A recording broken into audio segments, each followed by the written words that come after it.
Madam Speaker. Yes, please take your seat. Please take your seat. Madam Speaker, I have been deeply distressed at the developments of the last few days. Many aspects of the situation have caused me anguish. We are all aware that corruption is pervasive. It operates at every level. The poor may carry its greatest burden, but it is an affliction that every Indian is desperate to be rid of. Fighting corruption is an integral part to eliminating poverty as Mahatma Gandhi Narega or the Land Acquisition Bill. Yet it is equally imperative to the growth and development of our nation. Madam Speaker, we cannot wish away corruption by the mere desire to see it removed from our lives. This requires a comprehensive framework of action and a concentrated political program supported by all levels of the state, from the highest to the lowest. Most importantly, it requires a firm political will. Madam Speaker, in the past few years I have travelled the length and breadth of our country. I have met scores of countrymen, rich and poor, old and young, privileged and disempowered, who have expressed their disillusionment to me. In the last few months, Anna ji has helped the people to articulate this same sentiment. I thank him for that.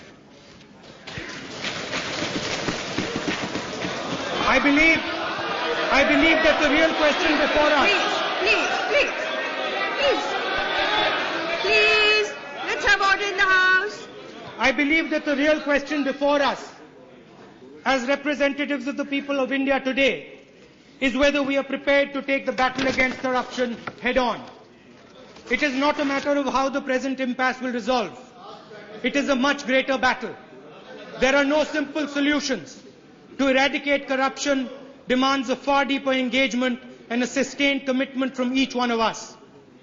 Witnessing the events of the last few days, it would appear the enactment of a single bill will usher in a corruption-free society. I have serious doubts about this belief. An effective Lokpal law is only one element in the legal framework to combat corruption. The Lokpal institution alone cannot be a substitute for a comprehensive anti-corruption code. A set of effective laws is required.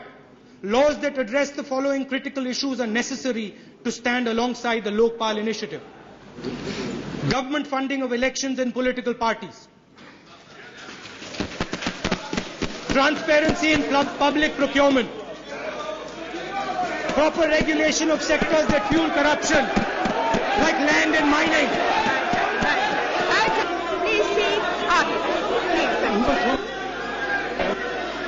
Proper regulation of sectors that fuel corruption like land and mining. Grievance redress mechanisms in public service. Delivery of old age pensions and ration cards.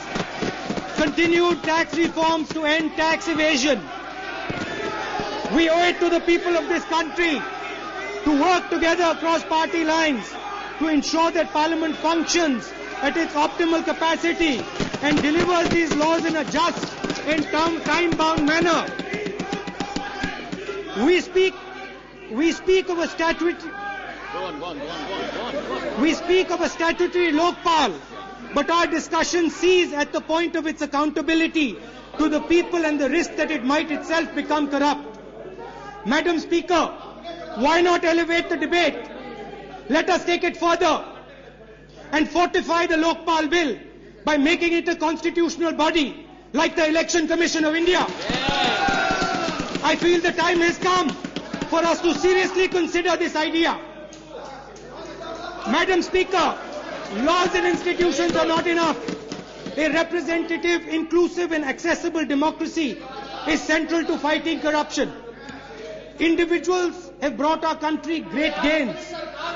They have galvanized people in the cause of... Individuals have brought our country great gains. They have galvanized people in the cause of freedom and development. However, we must not weaken the democratic process. This process is often lengthy and lumbering, but it is so in order to be inclusive and fair.